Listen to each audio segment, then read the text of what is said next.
बिस्मिल्लाहिर्रहमानिर्रहीम। अस्सलाम वालेकुम। मैं हूँ आसिफ और आप देख रहे हैं आसिफ फूड एंड टेस्ट। तो दोस्तों, आज मैं आपके लिए कच्चे कीमे के कबाब की रेसिपी लेकर आया हूँ। ये कबाब हम चिकन कीमा से तैयार करेंगे, जो इंतहाई सॉफ्ट और जूसी किस्म के तैयार होंगे। सिंपल और इजी टू मेक रेसिपी है। वीडियो मुकम्मल देखिएगा, स्किप ना कीजिएगा। तो आइए इन मज़ेदार से जूसी कबाब्स को बनाना शुरू करते हैं। बिस्मिल्लाहिर्रहमानिर्रहीम।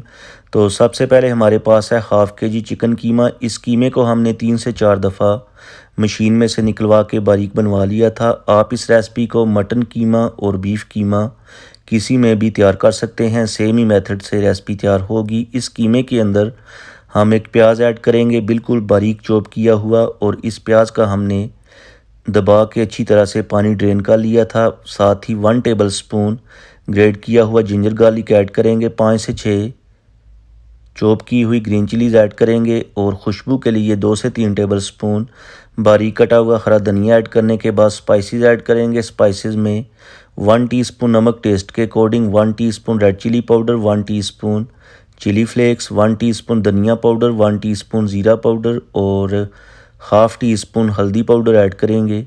एक अंडा ऐड करेंगे, जिससे कबाब सॉफ्ट, जूसी और खुशबूदार तैयार होंगे। बाइंडिंग के लिए 3 टेबल स्पून बेसन ऐड करने के बाद सारी चीज़ों को अच्छी तरह से मिक्स कर लेंगे। अच्छी तरह से आपने मिक्सिंग करनी है ताकि सारी चीज़ें एक जान हो जाएं, और जब अच्छे से मिक्सिंग हो जाएगी तो ऊपर से कवर करके कीमे को फ्रिज के अंदर आधा घंटा के लिए छोड़ देंगे। उसके बाद आधा घंटा जब गुजर जाएगा तो कीमे को निकाल के कबाब तैयार करेंगे। हाथों के ऊपर आप ऑयल अप्लाई करके कबाब तैयार कर लीजिएगा। बिल्कुल आसानी के साथ हो जाएंगे। कोशिश कीजिएगा कि कबाब का जो साइज़ है, जितना यानी जो इसकी मोटाई है, जितने पतले होंगे उतने ही जल्दी ये कुक हो जाएंगे, क्योंकि जब आप इनको फ्राई करेंगे तो फ्राई करने के बाद ये सिकुड़ते हैं, इसलिए आप कबाब्स पतले बनाइएगा। तो ये देखें, कबाब तैयार हो चुका है। इसी तरीके से आप सारे कबाब तैयार करके फ्राई कर लीजिएगा। तो चलते हैं फ्राई करते हैं। तो यहाँ पर हमने ऑयल को मीडियम फ्लेम के ऊपर गरम कर लिया था। एक एक करके कबाब ऑयल के अंदर ऐड करेंगे। फ्लेम हम मीडियम रखेंगे और मीडियम फ्लेम के ऊपर ही इनको हम एंड तक फ्राई करेंगे।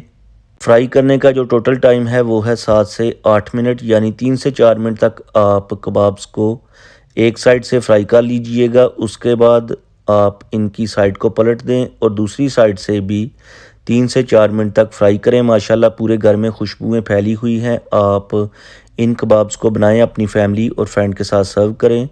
तो यहाँ पर ये देखें, कबाब्स तैयार हो चुके हैं। करते हैं डिश आउट और उसके बाद आपको दिखाते हैं फाइनल लुक। होप कि आपको आज की रेसिपी पसंद आई होगी। आप इन कबाब्स को एज़ इट इज़ फॉलो करके बनाएं। इंशाल्लाह सब घर वाले आपकी तारीफ़ करेंगे। और अगर आपने आज कुछ भी अच्छा सीखा है तो वीडियो को लाइक और शेयर कर दें। चैनल पे नए हैं तो प्लीज़ चैनल को सब्सक्राइब कर लें, ताकि आपको मेरी आने वाली नई नई वीडियोस और फूड आइडियाज़ देखने को मिलें। आगे बकरा ईद आने वाली है, तो इंशाल्लाह ईद के हवाले से आपको नई नई रेसिपीज़ दूंगा। आपको मज़ा आएगा। तो अब मैं आपसे इजाज़त चाहूँगा। अगली वीडियो तक दुआओं में याद रखिएगा। अपना और अपने प्यारों का ख्याल रखें। अल्लाह हाफिज़।